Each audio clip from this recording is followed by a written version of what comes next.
Welcome to another edition of Reaching Out. I'm Gregory Floyd, President Local 237 Teamsters. With us once again, very special guest, U.S. Senator Kirsten Gillibrand. She has served in the Senate since 2009. Senator Gillibrand is currently on the Senate Armed Service Committee, Intelligence Committee, Aging Committee, and Agricultural Committee. Welcome back to Reaching Out. Thanks, Greg. You just came off of what the publication Political just called Gillibrand's big year. Can you tell us why it was such a big year for you? Well, a lot of the work that I've been working on for between 2 and 12 years has come to fruition, and we got a lot of laws made. So one bill, my first bill that I started working on was to deal with the fact that New York suffers from very significant gun violence. And I met with families across New York who had lost loved ones. And so I wrote a bill to make it a federal crime to traffic weapons across state lines and have large penalties of 10 and 15 years for traffickers and kingpins. And so this bill finally was part of the bipartisan bill. It passed into law. It included money for mental health, for violence disruption. And that is a testament to all the work that the Moms Who Demand Action have focused on and all the other gun reform groups. And so that bill passed into law. Second, I've been working on issues related to sexual assault in the military and sexual harassment and sexual assault in the workplace. And the 2 pieces of legislation I wrote to address those also passed into law. In the workplace, that changed 60 million employment contracts overnight. So if you're harassed or assaulted in the workplace, you can now sue in a court of law. You don't have to go to mandatory arbitration, and you can not have to sign a non-disclosure agreement. The third area was veterans. I was working a lot for veterans who were exposed to burn pits and who had these horrible cancers that were very similar to the 9/11 diseases that people sustained because they worked on the pile and they lived near ground zero. And so we created the same coalition to get healthcare for our military members who were exposed to the toxins released at burn pits. And we also renewed the 9/11 health bill, which has to be renewed almost every 5 years to make sure the right amount of funding is there. So we did another funding measure for the 9/11 first responders and families who live at ground zero. So a lot of really good pieces of legislation passed. We also had a number of provisions in the infrastructure bill as well as the COVID bills. In the infrastructure bill, we have a provision called Build Local, Hire Local, which is going to be relevant for a lot of union members in New York who are focused on building and construction, electronics, as well as plumbing. That one says that if you're doing infrastructure, particularly infrastructure that's to rectify sins of the past, whether it was the Robert Moses era infrastructure that cut up Black communities or disadvantaged low-income communities, that you have to hire local workers, and that provision creates a preference. Second, I had a provision in one of the COVID bills to train more healthcare workers, to create a health force so that money could flow to hospitals or not-for-profits or community health centers to say, if you're willing to train mid-career and entry-level community health workers, will pay for it. And New York City applied immediately, Health and Hospitals, and got $35 million and has already trained 500 new healthcare workers with that. So lots of good things happened in the last 2 years, and many other things beyond that, but really making strides in a lot of areas that I think we have to address. You mentioned something that made me think of something that happened last week. You mentioned every 5 years the 9/11 bill has to be renewed. Senator Rick Scott had mentioned every 5 years he wants to have Medicare and Social Security looked at every 5 years. And then when President Biden mentioned it in the State of the Union speech, the Republicans seem to want to run away from that. And your colleague from Kentucky, he mentioned that that was Rick Scott bill. He owned it, but he said it's Rick Scott bill, not our bill. So can you talk to us about that bill? Because I know a lot of listeners are listening and they're concerned about Social Security, because I know I'm going to be 60 next month, and I paid hundreds of thousands of dollars into Social Security. And as my father told me, Greg, you're not paying it for you, you're paying it for your grandmother, and your children will pay it for you. And that's how we do it. It's sort of the original pay it forward. So what we know is that certainly Tim Scott had a bill to really reassess Social Security every 5 years. And Mike Lee stated that he'd like to pull it up by its roots. So there is a rumbling within the Republican Party amongst at least those two that they are trying to undermine our Social Security, despite the fact that this is our social insurance plan. We've bought into this program our whole working lives. It's our money, it's our investment, and it's our social insurance. And so they can't take it away. And what Democrats want to do is make sure we shore it up and strengthen it. One of the bills I have with Senator Sanders and others is to blow the cap so that all income levels invest into Social Security. So if you have a billionaire, that billionaire is paying a certain percentage of his whole income into Social Security, so it's there for everyone else, because it is a social safety net, and it's meant to make sure our older Americans and our disabled Americans, our Americans with disabilities, do not have to worry about living in poverty. Now, they're not the only two that's been uncovered that want to uproot Social Security. There's Ron DeSantis, who's the governor of Yes. Florida, and I heard it and I saw it for my own eyes, that when he was in Congress, he also mentioned revamping in Social Security. Can you tell us what he was talking about? So I don't know what DeSantis said, but his policies have been extreme in every regard. He is ultra right wing. He does not support working people. He does not support women. He does not support immigrant families. He is somebody who's really created a hateful and divisive government for Florida.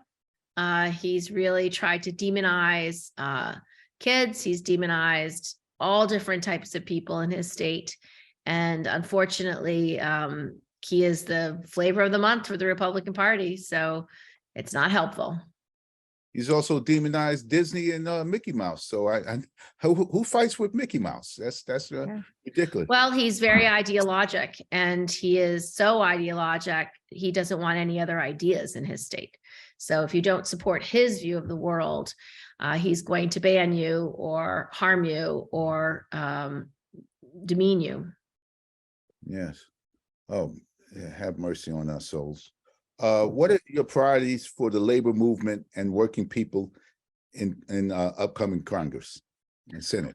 Well, one of the most important things that we should continue to fight for is the PRO Act. We don't have a Democratic House, so it'll be very difficult to pass that in this Congress. But as a consequence, I'm going to work very hard on flipping the House so we can have a governing majority in the House and increase our majority in the Senate so that we can actually pass it. I think that's the highest priority for the labor movement. I also have tried to do legislation to help working people everywhere. Things like affordable daycare, universal pre-K, a national paid leave plan. Those are all benefits that labor does not offer and does not negotiate for. And so I have an ambition to make sure it's available to all workers. Well, in New York City, we have paid leave. We have vacation time, we have holidays, we have sick time, and we also have just, the Family Medical Leave Act. As long as you have time, you can get time off and paid leave. Yep. So we have paid leave in New York State. We're very lucky, but other states do not have it. Maybe only, I don't know how many, 16 states have paid leave? Yes. 14, something like that. A dozen or so. So and we're very fortunate. There's just a lot of places that are very rad that don't have it. So I'm actually working with some Republicans right now to find out if there's any common ground on having a national paid leave plan or investments for affordable daycare or investments for universal pre-K. Okay, so let me mention something because I was watching the news the other day and I saw that the Affordable Care Act is very popular. It wasn't popular at the time, but it's popular now, and there's a lot of red states that are thriving off of the Affordable Care Act.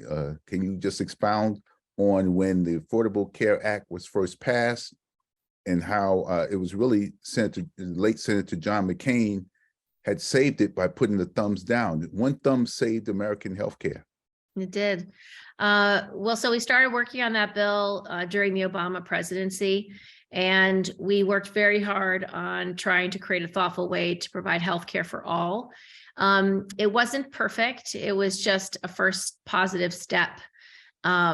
I prefer a Medicare for all plan where people could buy in at any rate at a price they could afford, percentage of income or some other structure. But we couldn't get that far. We also tried to get Medicare for 55 and older, but we had one Democrat who stood against us. So Obamacare was the final compromise, and it at least provided access to healthcare for everyone with a subsidy program to make sure it was affordable for most workers. And it did not apply to some people, so it wasn't as universal as it could have been, but it was a good first step. We also had the challenge of some states not having enough providers, only having one provider or two providers. Excuse me 1 second. Can you answer this? I have movers coming today. Sorry. No And so it was something that we got done, and then we had to improve upon it to make sure we had more coverage and more coverage and more access to more people. And so we've continued to improve upon it over the last few years. Republicans, unfortunately, have run against it nonstop. And when they were in charge, they tried to get rid of it. And that's why what John McCain did to stand up to President Trump made such a difference. Yeah, you always heard repeal and replace. The repeal was there, but there was never a bill written by any Republican or anyone else to replace the current system that we have. So if somebody can make it better, we're all for better. But there was never anything put forward to make it better. Never. And they never answered the questions about, is healthcare a right or a privilege? They always believed it was a privilege.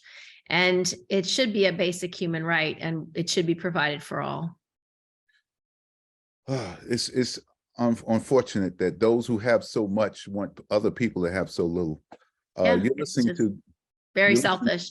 Yes, you're listening to Gregory Floyd, President, Local 237 Teamsters. Our very special guest once again is our Senator Kirsten Gillibrand, and we're talking about issues that affect you. Other than fighting for labor issues, what are some of your priorities? Oh, so this Congress, as I mentioned, we really have to address the care economy. It got left off the agenda last cycle. So passing a national paid leave plan, passing affordable daycare and universal pre-K are very high priorities. I also serve on the Intelligence Committee and the Armed Services Committee. So I want to continue to work on getting our strongest defensive force available. So I created a National Cyber Academy, which will be accepting students in 2024. It'll be like an ROTC type program where there's been 200 schools that have already been vetted. A few of them are in New York State, and they've already been vetted and have the right cyber curriculum. And if you do 5 years of public service in a cyber defensive job for the US government, you can get your school paid for free. And so that's a great way for free college in exchange for public service. I also have been working on those weather balloons. So one of the things that I wrote into law in the last 2 years was creating an office to review all unidentified aerial phenomenon, to look at them carefully, scientifically, and analyze them with data from many sources to assess what they are. And so we've assessed at least 300 plus unidentified aerial phenomenon that have been seen in the last 20 years, over the last 2 years. And now we know what these balloons look like, how they work, what their trajectory is, what their flight patterns are. We now know who's using drones. And it's a way to make us more secure, less vulnerable to spying. And it's why we were able to assess these balloons from China so quickly. You mentioned the weather balloons and the unidentified flying objects. There were at least 4 in the last week that was shot down. Yep. Without giving away something that you can't give away, because intel is intel and we don't want to give away any secrets. What can you tell us about it?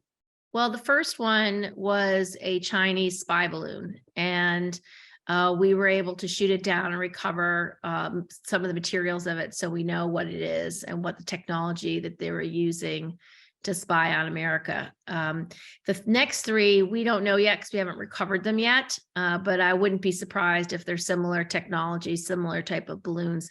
But one that was shot down over the Yukon, we're working with Canadian government to retrieve that. One was shot down over the coast of Alaska, and that's been much harder because of the cold weather and the rough seas. And then where was the 4th one shot down over?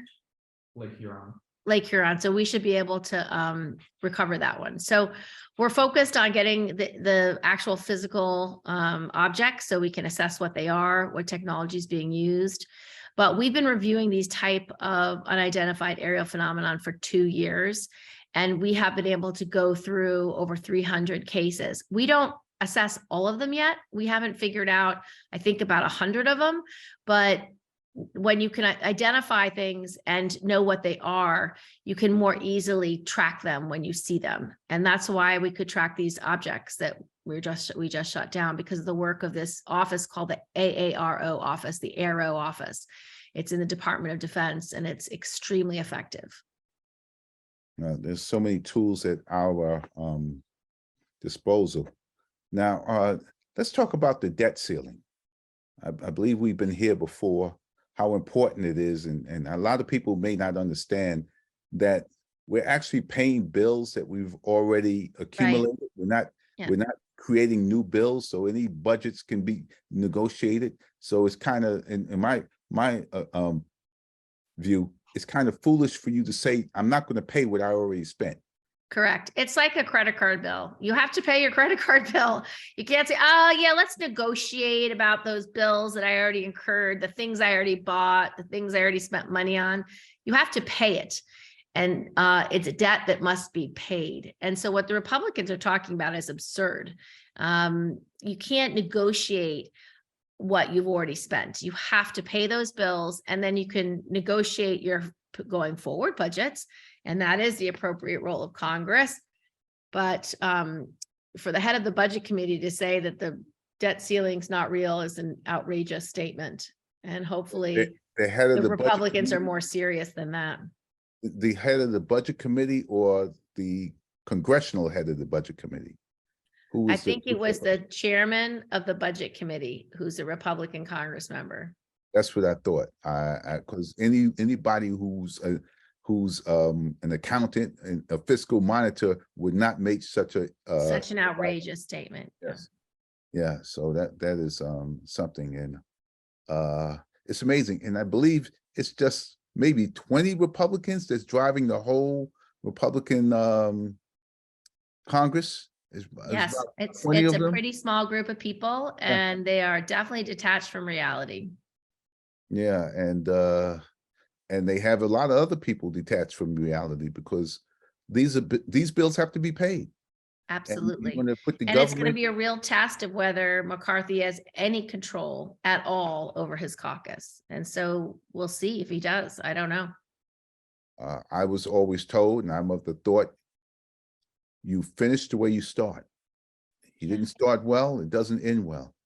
Well, that's what I really liked about President Biden's State of the Union address. He said, let's finish the job. And he just had that great refrain about finish the job, finish the job. And, you know, he had a lot of success to declare with all his bipartisan bills, the infrastructure bill, the CHIPS Act that does semiconductor manufacturing, AI, quantum computing. really important bill for our military edge and our intelligence edge over other adversaries. He talked about how he brought Congress together to get really common sense, smart things done. A lot of the COVID relief packages helped our healthcare system. And then the one bill we did on our own, which was the bill to lower the cost of prescription drug prices. The Republicans want to unwind, which is like the greatest thing for our seniors, to have the 5 major drugs they use be less expensive, to have a cap every year of $2,000, to have a 35 monthly cap on insulin. That's life-changing for so many older Americans. And so he had a lot of good stories to tell, a lot of success stories. And I was very, very energized by his speech, but I loved the refrain of "let's get the job done. Let's finish the job."